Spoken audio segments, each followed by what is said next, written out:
सोचो, अगर हमें 15 सालों के लिए बिना बिजली के रहना पड़े तो हमारी जिंदगी कैसी होगी। क्या हम इंसान बिना बिजली के सरवाइव कर पाएंगे या फिर मारे जाएंगे? चलिए जानते हैं। तो कहानी की शुरुआत कुछ पुराने दिनों के शिकागो में होती है, जहाँ सभी इंसानों के पास इलेक्ट्रिसिटी थी। यहाँ पर हम एक चार्ली नाम की बच्ची को देखते हैं जो कार्टून देख रही थी। वहीं उसका छोटा भाई डैनी आईपैड में गेम खेल रहा था और उनकी मॉम रेचल फोन पर किसी से बातें कर रही थी कि तभी उसका हस्बैंड बेन घबराता हुआ घर आता है और उन्हें बताता है कि उनके पास ज्यादा टाइम नहीं है। जिस पर रेचल उससे पूछती है कि तुम किस बारे में बात कर रहे हो। अचानक यहाँ बेन के घर में लाइट्स ब्लिंक होने लगती है और उसके लैपटॉप में भी कुछ फाइल्स डाउनलोड होने लगती है, जो अगले ही सेकंड में 100% डाउनलोड भी हो जाती हैं। जिसके बाद वो अपने लैपटॉप से यूएसबी निकालकर उसे एक मेटल के लॉकेट में लगाने लगता है। वहीं दूसरी ओर हाईवे पर माइल्स और उसका दोस्त अपनी कार से निकलते हैं, जहाँ उनके पीछे रुकी हुई गाड़ियों की लाइन लगी हुई थी, जिनकी हेडलाइट्स भी एक के बाद एक अपने आप बंद हो रही थी। आसमान में प्लेन्स भी इधर उधर क्रैश होने लगे थे, जमीन पर ट्रांसफार्मर्स फटने लगे थे और यहाँ तक कि विलीस टावर भी एकदम काला पड़ चुका था। इसके बाद हम धरती को अंतरिक्ष से देखते हैं, जहाँ धीरे धीरे धरती से बिजली गायब होती हुई नजर आ रही थी। अंधेरा यूएसए के नॉर्थ से होते हुए ईस्ट और साउथ में फैलता चला जा रहा था और चारों तरफ ऐसा समा हो गया था कि बिल्कुल कैंडल लाइट डिनर का माहौल था। लेकिन आज की जनरेशन यानी कि जेन जी के लिए इंटरनेट ना होने का मतलब है कयामत का आ जाना। इसके बाद हमें एक स्टोरी सुनाई जाती है, जिससे हमें पता चलता है कि उस ब्लैकआउट डे को 15 साल से ज्यादा हो गए हैं। ब्लैकआउट डे के बाद इलेक्ट्रिसिटी वापस आई ही नहीं, जिस वजह से इलेक्ट्रिसिटी से चलने वाली सभी चीजें बेकार हो गई थी। यहाँ तक कि लोगों के कार इंजन्स, जेट टर्बाइन्स और जरा सी बैटरीज भी बिल्कुल खराब हो गई थी। इन सब चीजों की वजह से बड़े पैमाने पर सभी के हालात बहुत खराब हुए। बीमारी बढ़ी लेकिन दवाइयाँ नहीं मिली, आग लगी लेकिन आग बुझाने वाली गाड़ियाँ नहीं थी, फैक्ट्रीज थी लेकिन वहाँ खाने के लिए कुछ नहीं था और सभी लोग हाथ से काम कर रहे थे। जिसके बाद जल्द ही सरकारें गिरने लगी और मिलिटियास बढ़ने लगी थी। ब्लैकआउट के बाद यूनाइटेड स्टेट्स 6 भागों में बंट चुका था, जो कि the Monroe Republic, the Georgia Federation, the Plains Nation, Texas, the California Commonwealth और बाकी बंजर जमीन थी। इन सभी शहरों के ऐसे हालात को देखकर ज्यादातर लोग यहाँ से कहीं और शिफ्ट हो चुके थे, जिनमें से एक बैन और उसकी फैमिली भी थी, क्योंकि वो वहाँ के विलेज एरिया में रहने लगे थे, जो कि द मोनरो रिपब्लिक एक पीसफुल कॉलोनी थी, जहाँ कुछ 100 लोग जाकर बस गए थे। यहाँ हमें पता चलता है कि बेन की वाइफ का कुछ साल पहले ही देहांत हो गया था और अब वो एक ब्रिटिश मेडिकल डॉक्टर मैगी को डेट कर रहा था। उसके बच्चे डैनी और चार्ली भी अब बड़े हो चुके हैं, लेकिन डैनी को अकेले रहना ज्यादा पसंद है, क्योंकि वो अस्थमा की बीमारी से गुजर रहा है। ऐसे ही एक दिन चार्ली अपने भाई के साथ जंगल में जाती है, जहाँ उन्हें एक एबेंडन वैन दिखती है। चार्ली उसके अंदर जाती है और वहाँ उसे एक मिनी फ्रिज मिलता है, जिसे देखकर उसे अपने बचपन की याद आने लगती है, जब ब्लैकआउट डे के बाद उसके मॉम डैड ने उसे वो पिघली हुई आइसक्रीम दी थी, क्योंकि वो उस वक्त की आखिरी आइसक्रीम थी। एक दिन जब चार्ली हर दिन की तरह जंगल में एक चक्कर लगाने जाती है, तब मोनरो मिलिटिया, जो कि मोनरो रिपब्लिक की मिलिट्री फोर्स है, वो कॉलोनी के अंदर आते ही धावा बोल देती है। मिलिटिया की कलाई पर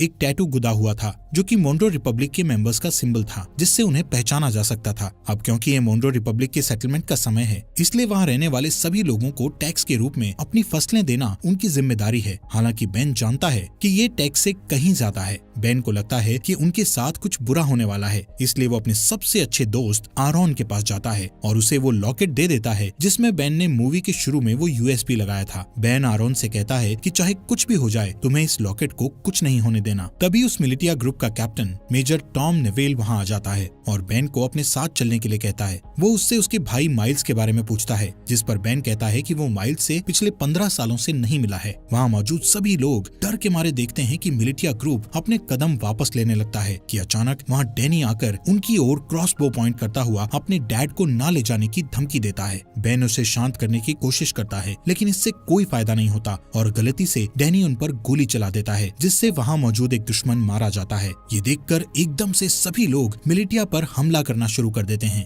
लेकिन इस लड़ाई में उनका कोई मुकाबला नहीं होता और कई लोग मिलिटिया द्वारा मारे जाते हैं, जिसमें टॉम और बाकी लोगों को छोड़ दिया जाता है। लेकिन मिलिटिया ने डैनी को बंदी बना लिया था। कुछ देर बाद जब चार्ली वापस अपने घर आती है, तो यहाँ वो अपने डैड को खून में लथपथ पाती है, जहाँ वो अपनी आखिरी सांसें ले रहा था। वो उसे बताता है कि डैनी को मिलिटिया के लोग किडनैप करके ले गए हैं और अब उन लोगों की आखिरी उम्मीद सिर्फ माइल्स ही है, जो शिकागो में कहीं रह रहा है। चार्ली रोते हुए अपने डैड को बचाने की कोशिश करती है, लेकिन बेन मरने से पहले उसे अंकल माइल्स को ढूंढने के लिए कहता है, जिसके बाद उसकी मौत हो जाती है। अपने डैड के ऐसे मरने से चार्ली पूरी तरह टूट चुकी थी, लेकिन उसके पास शोक मनाने तक का टाइम नहीं था। वो अपना सामान पैक करती है और अकेले बाहर निकलने के लिए तैयार हो जाती है, लेकिन मैगी और आरोन उसे उसे अकेले नहीं जाने देते, जिसके बाद वो खुद उसके साथ जाने को तैयार हो जाते हैं, जो चार्ली को बिल्कुल पसंद नहीं आता। इसके बाद तीनों खतरनाक रास्तों से होते हुए पूरे दिन सफर करते हैं, जिससे तीनों के बीच बॉन्ड और भी ज्यादा मजबूत हो जाता है। अगले दिन चार्ली जब पानी लेने के लिए झरने के पास जाती है तो उसे एक नेट नाम का लड़का दिखता है, जिसे देखकर वो वहीं रुक जाती है। अब क्योंकि पूरी दुनिया ब्लैकआउट में चली गई थी, इसलिए तब के बाद से हर इंसान को पहली बार में देखकर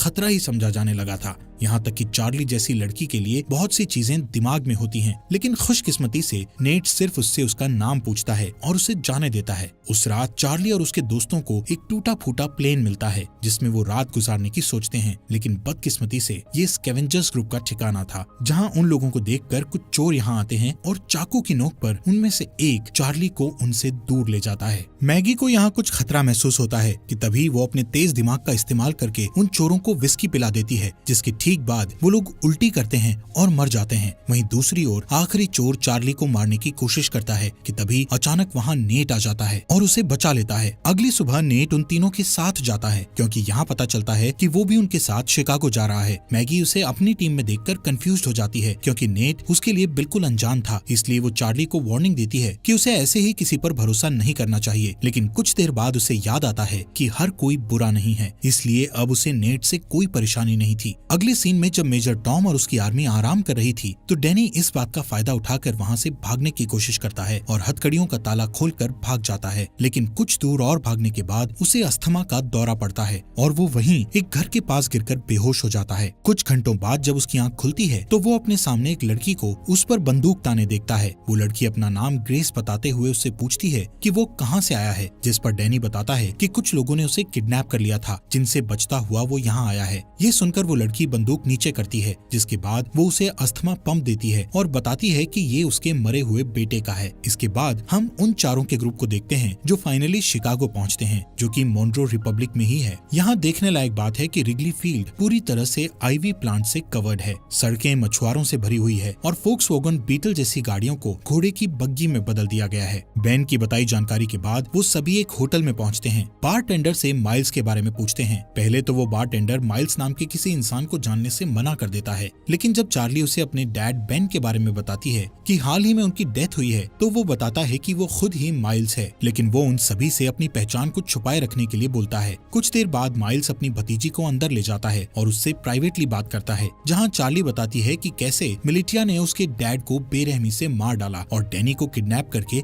अपने साथ ले गए। जिसके बाद चार्ली उससे पूछती है कि वो लोग हमारी फैमिली के पीछे क्यों पड़े हैं, जिस पर माइल्स कहता है कि जरूर बेन कुछ न कुछ उस ब्लैकआउट के बारे में जानता था। वो कहता है कि मोनरो रिपब्लिक के लीडर जनरल मोनरो एक क्रूअल डिक्टेटर था, जो पूरे देश और पूरी दुनिया को अपने कब्जे में करना चाहता था, लेकिन उसके लिए उसे कुछ हथियारों की जरूरत थी, जैसे कि फाइटर प्लेन्स, टैंक्स और यहाँ तक न्यूक्लियर बॉम्ब्स। और क्योंकि बेन अकेला ऐसा इंसान था जो ब्लैकआउट क्यों हुआ था उसके बारे में जानता था और मोनरो को विश्वास था कि वो इससे निपट सकता है। ये सब सुनने के बाद चार्ली अपने भाई डैनी को लेकर और ज्यादा चिंतित हो जाती है और अपने अंकल से उसकी मदद करने के लिए कहती है, लेकिन सरप्राइजिंगली वो उसकी मदद करने से साफ मना कर देता है, क्योंकि उसका मानना था कि ये काम बहुत रिस्की है और वो इस काम को करने के लायक नहीं है। जिससे नाराज होकर चार्ली वापस अपने ग्रुप के पास जाने के लिए तैयार हो जाती है। उसे परेशान देखकर नेट माइल्स के पास बिल्कुल लड़ने के मूड में जाता है, लेकिन तभी माइल्स नेट का हाथ पकड़कर उठता है, जहाँ पता चलता है कि नेट भी मोनरो मिलिटिया का मेंबर है और वो चार्ली और उसके दोस्तों के साथ मिलकर माइल्स तक पहुँचना चाहता था।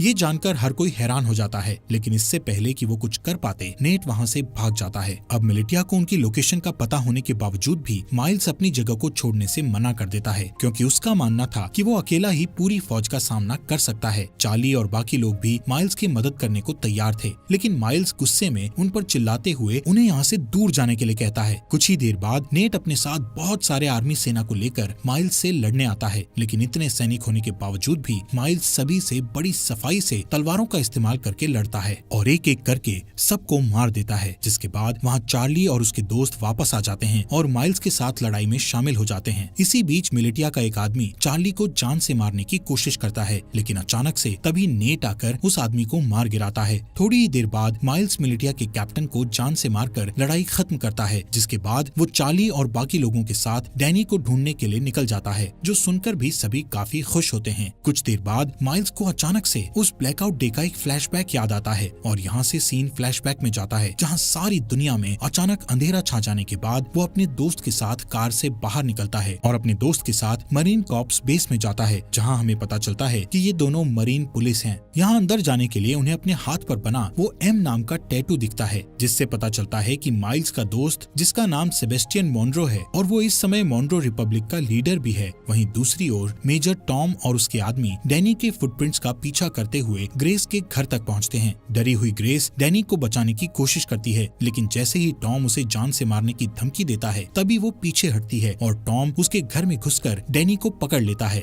उनके जाने के बाद ग्रेस चुपके से बेसमेंट में जाती है और एक लॉकेट निकालती है जो बिल्कुल आरॉन के लॉकेट जैसा था। जैसे ही वो उसे दबाती है तो अचानक से कमरे में बल्ब चालू हो जाता है। इसके बाद ग्रेस उस लॉकेट को कंप्यूटर में लगाती है और किसी से चैट करना शुरू कर देती है। दूसरी तरफ जो ग्रेस से चैट कर रहा था वो बहुत खुश था कि मिलिटिया को उनके छुपे हुए राज के बारे में नहीं पता चला। यहाँ प्रेजेंट में माइल्स ग्रुप को अपने साथ ही रखता है, जो कि अपनी एक पुरानी साथी को ढूंढ रहा है जिसका नाम नोरा है, जो एक्सप्लोजिव्स बनाने में माहिर है। माइल्स चार्ली को बताता है कि अगर उन्हें डैनी को बचाना है तो उन्हें नोरा जैसे तेज फाइटर की जरूरत पड़ेगी। यहाँ टैवर्न में अचानक उनके ऊपर कुछ दुश्मन हमला कर देते हैं, लेकिन इस बार भी माइल्स सबको हरा देता है। तभी वो एक आदमी को पकड़ता है और उसका गला घोटते हुए नोरा की लोकेशन पूछता है। यहाँ हमें पता चलता है कि नोरा को भी मिलिटिया ने पकड़ रखा है और इस समय वो मिलिटिया में एक नौकर बनकर रह रही है। उस रात माइल्स अकेले ही बाहर जाने का फैसला करता है, ये कहते हुए कि वहाँ जाना खतरे से खाली नहीं है। जिसके बाद वो रेडी होकर बाकी ग्रुप के लोगों को लॉवेल इंडियाना में अगले 2 वीक बाद मिलने के लिए कहता है। हालांकि अगली सुबह जब मैगी और आरॉन जागते हैं तो उन्हें पता चलता है कि जिद्दी चार्ली भी माइल्स के साथ निकल गई है, जो चीज उन्हें बिल्कुल अच्छी नहीं लगती। अब उनके पास कोई चारा नहीं बचा था, इसलिए आरॉन मैगी को लॉकेट देता है जो कि बेन ने उसे दिया था। वो ये भी बताता है कि बेन ने उन्हें ग्रैंड पार्क में एक लेडी से मिलने के लिए भी कहा था, जो और कोई नहीं बल्कि ग्रेस ही है। हालांकि दोनों अभी भी चार्ली को लेकर चिंतित हैं, लेकिन उन्हें लगता है कि वो ठीक हो जाएगी और इसके बदले वो ग्रेस को ढूंढने के लिए ग्रैंड पार्क जाने लगते हैं। ये दोनों ग्रेस को ढूंढने निकल जाते हैं, जहाँ इन्हें लगता है कि ग्रेस ही वो की हो सकती है जिससे अर्थ पर इलेक्ट्रिसिटी को वापस लाया जा सकता है। वहीं दूसरी ओर जब मेजर टॉम अपनी सेना को लीड करते हुए अपने अड्डे की ओर जा रहे थे कि तभी अचानक एक गोली चलने की आवाज सुनाई देती है, जो सुनते ही वो लोग अपना रास्ता बदलकर उस गन शॉट की आवाज का पीछा करते हैं, जिसका पीछा करते करते वो लोग एक छोटे से घर तक पहुंचते हैं, जहां इन्हें पता चलता है कि इस मॉन्रो रिपब्लिक में आम इंसान अपने पर्सनल बंदूकें और गोला बारूद नहीं रख सकते। इसी वजह से सभी लोग क्रॉसबोज और दूसरे हथियारों का इस्तेमाल करते हैं। इसी के चलते मेजर टॉम उस घर के मालिक को धमकी देता है कि वो अपने घर के सभी हथियारों को उन्हें दे दे। उस आदमी को लगता है कि वो हथियार देने के बाद भी मारा जाएगा, इसलिए वो अपने घर से एक बंदूक निकालकर बाहर खड़े एक आदमी को गोली मार देता है कि तभी मेजर टॉम उस आदमी को गोली मारकर उड़ा देता है। इन सब चीजों के बाद हम वहीं डरे हुए डैनी को देखते हैं। अगले सीन में मिलिटिया के अड्डे पर हमें फॉर्मली जनरल मॉन्रो से मिलवाया जाता है, जिसका हाथ इन सभी बुरी चीजों में है।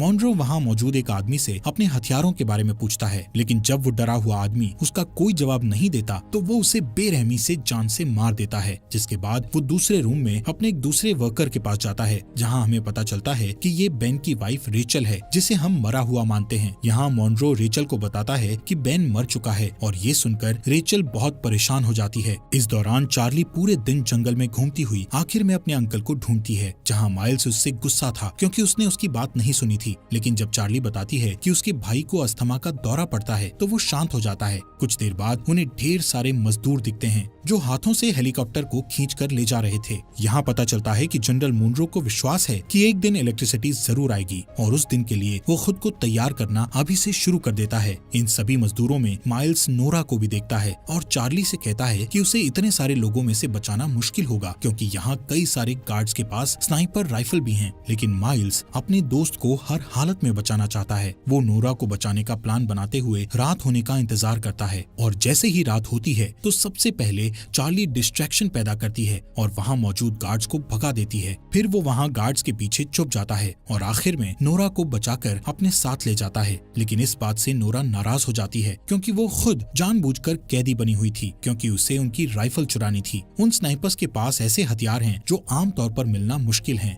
कुछ देर बाद माइल्स नोरा से कहता है कि उसे अपनी भतीजी को बचाने के लिए उसकी मदद चाहिए, जिसके लिए वो तुरंत मान जाती है, लेकिन इसके बदले वो उससे स्नाइपर से राइफल चुराने में मदद मांगती है। माइल्स को ये मुश्किल लगता है, लेकिन इस समय उसके पास नोरा की बात मानने के अलावा कोई चारा नहीं था। थोड़ी देर बाद वो तीनों पास की एक झोपड़ी में जाते हैं, जहाँ वो तीनों डैनी को बचाने की प्लानिंग करते हैं। बारूद का यूज करके नोरा एक टेम्पररी हथियार बनाती है, जिसका इस्तेमाल वो उन स्नाइपर्स वाले गार्ड को मारने के लिए करेंगे। लेकिन एक दिक्कत ये है कि इस हथियार का असर सिर्फ कुछ मीटर्स तक ही रहेगा, जिसका मतलब हुआ कि उनमें से किसी एक को गार्ड के पास जाकर उन्हें गोली मारनी होगी। वो लोग प्लान करते हैं कि माइल्स और नोरा आसानी से उनकी पकड़ में आ जाएंगे, लेकिन चार्ली उनका आखिरी ऑप्शन होगा। यहाँ से जाने से पहले माइल्स उनसे कहता है कि जैसे ही वो सभी गार्ड्स मर जाएंगे तो वो सभी पहरेदारों को निकाल लेंगे। कुछ ही देर बाद चार्ली अपने हथियार को स्लीव्स के अंदर छुपाती है और एक खोया हुआ इंसान होने का नाटक करती हुई पहरेदारों के पास जाती है, जिसके बाद वो तुरंत हथियार लेकर गार्ड्स के पास जाती है और तुरंत उन्हें मार देती है। इससे पहले कि बाकी गार्ड्स कुछ कर पाते, वहाँ नोरा और माइल्स आकर उन पर हमला कर देते हैं। इस लड़ाई के बाद जब वो लोग सभी मजदूरों को आजाद कर रहे थे तो नोरा ये रिवील करती है कि उसने अपने रेबल के लिए स्नाइपर चोरी की थी।